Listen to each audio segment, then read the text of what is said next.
dan paling semangat menanyakan agama. Lihat, bahwasanya Imam Hanafiyah menyebutkan kebaikan seseorang dua, yaitu rajin sholat, banyak bertanya tentang agama.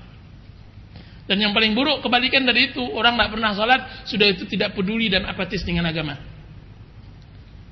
Apa kata mereka? Ya Imam, dia itu berbuat di hadapanmu hanya pura-pura. Apa kata Imam Hanafiyah? Apa pula yang dia buat kepada saya pura-pura? Apa yang dia takutkan dari saya? Akan tetapi jika seandainya, apa kata Imam Hanafiyah? Jika seandainya dia berbuat baik di hadapan saya, sedangkan dia berbuat buruk di hadapan kalian, niscaya kalian adalah saudaranya. Iya kan? Jika seandainya dia berani minum khamar di hadapan kalian dan tidak berani di hadapan saya, berarti kalian adalah teman seminumnya. Apa kata mereka? Tidak bisa menjawabnya lagi. Ya Imam, sesungguhnya kabar itu telah sahih kepada kami. Ya, balik lagi, mundur lagi ke belakang. Telah sahih kepada kami. Kemudian mereka mengatakan, ya Imam, mungkin engkau merasa takut kami tidak mengangkat engkau menjadi pemimpin. Demi Allah, kami angkat engkau menjadi ketuanya. Apa kata Imam Hanafiyah? Demi Allah, saya tidak reda baik menjadi pemimpin atau menjadi orang yang dipimpin. Tabi'an wala matbu'ah. Ya Imam, kenapa engkau berperang dahulu pada zaman ayahmu, yaitu Ali, melawan Muawiyah ayahnya? Apa kata Imam Muhammad bin Hanafiyah? Datangkan orang-orang seperti ayah saya akan berperang dengannya. Datangkan oleh kalian orang yang seperti ayah saya dan saya akan berperang dengannya. Ya Imam, mungkin engkau merasa sudah tua tidak kuat untuk berperang. Ajaklah anakmu Qasim untuk berperang dengan orang-orang Khawarij, begitu semangatnya pada orang-orang yang soleh seperti ini. Apa kata dia? Bagaimana saya mengajak mereka kepada sesuatu yang saya tidak perbuat? Apa kata mereka? Jikalau begitu ya Imam, ajaklah orang-orang untuk berjihad, tidak perlu keluargamu untuk berangkat. Apa kata dia? Tidak. Bagaimana saya mengajak orang untuk berangkat, saya tidak berangkat. Kalau begitu kami membencimu wahai Imam. Apa kata dia? Kalau begitu saya mengajak orang kepada takwa kepada Allah. Kemudian beliau hijrah ke Mekah. Coba bayangkan, tekanan dari orang-orang Khawarij membuat dia bersabar. Coba lihat, bersabar. Apa yang dia bisa? Dia bisa membunuh dan bisa mengumpulkan masyarakat untuk menghancurkan orang-orang yang seperti ini. Kan tapi orang-orang yang saleh di akhir zaman lebih banyak bersabarnya, makan hatinya karena perintah Allah Subhanahu wa taala.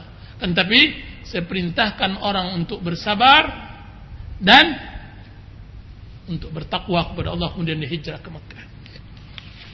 Jadi kita katakan pertama melihat, illa an tarau, yang dilihat bukan sembarang lihat, kan tapi yang dilihat kufur, perbuatan kufur yang dilakukan oleh penguasa, menunjukkan i'tikad penguasa tidak bisa menghukum seseorang kufur.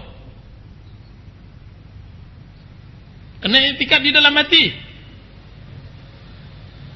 Sudah itu kufur bukan kufur sembarangan, bawahan, kufur nyata. Dan tidak hanya itu, kekufuran bukan hanya batas melihat, yang nantinya kalian bisa menjadikan hujjah di hadapan Allah. Kenapa engkau memeranginya? Subhanallah, orang-orang yang menentang pemerintah, kemudian nantinya Allah Subhanahu wa taala minta hujjah. Kenapa engkau menentangnya? Siap-siaplah bagi mereka sebuah hujjah, kalau tidak Allah akan campakkan mereka ke dalam neraka. Ma 'indallah ma 'indakum minallah ta'ala fihi burhan. Jadi burhan yang di sini yaitu setelah menegakkan hujjah kepada pemerintah, setelah menasihatinya, setelah tidak ada penghalang dia berbuat kufur.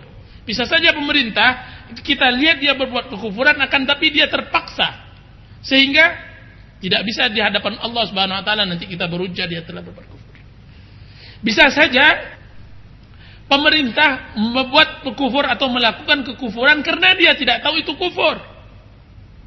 sehingga menjadi penghalang untuk kita memberontak terhadapnya. Belum lagi ini satu poin yang harus kita laksanakan sebelum kita memulai peperangan. Di dalam memulai peperangan harus mempunyai syarat lagi. Pertama, harus kita yakin bahwa dengan memeranginya kita ada maslahat yang kemungkinan besar kita dapatkan, bukan mudarat. Kalau tidak begitu, maka tidak dibenarkan. Dan yang kedua, bahwa kita harus persiapkan kekuatan. Dan yang ketiga, harus menggunakan cara yang tidak banyak memakan korban. Di antaranya mafsadah. Dan yang keempat, ada kemungkinan menang.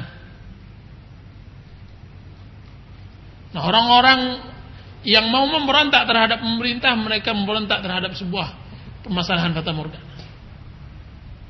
Dari dulu orang sudah latihan perang, kita baru berperang sekarang ini.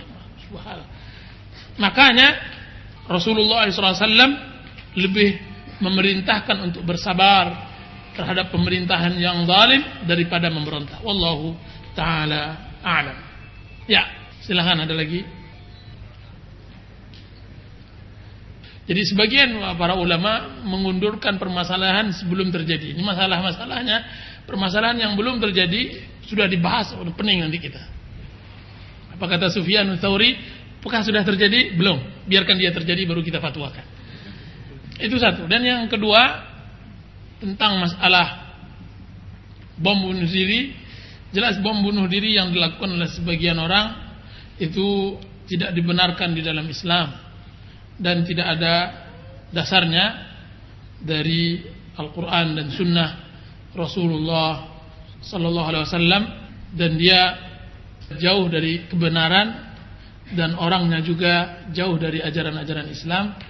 Dan saya rasa pembahasan lebih mendetail kapan-kapan kita bisa terangkan.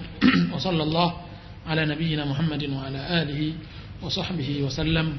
Wassalamualaikum warahmatullahi wabarakatuh.